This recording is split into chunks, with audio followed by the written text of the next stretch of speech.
Our protocol provides researchers a very adaptable platform and tools for investigating the benefits and effectiveness of the application of tactile devices, especially for in-vehicle warning systems. This vibrating toolkit provides a safe, inexpensive, and effective technique for investigating various kinds of driving-related research. This method can also be used to conduct other human behavior studies. This protocol has provided insight into the potential application of smart wearable devices in promoting driving safety.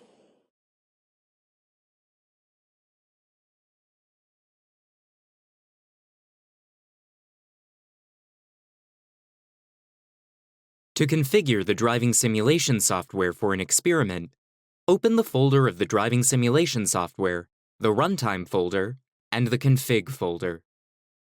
Open the expconfig.txt file and make any adjustments to the default settings of the driving simulation as necessary, according to the experimental design.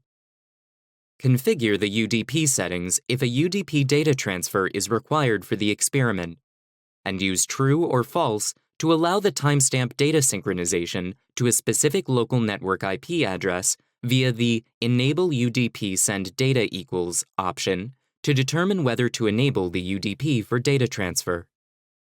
Then specify each section of the IP address using the commands as indicated to define the IP address for the UDP transfer. To set up the driving simulator, connect the steering wheel, 3 mounted projectors, and 3 projector screens to the computer.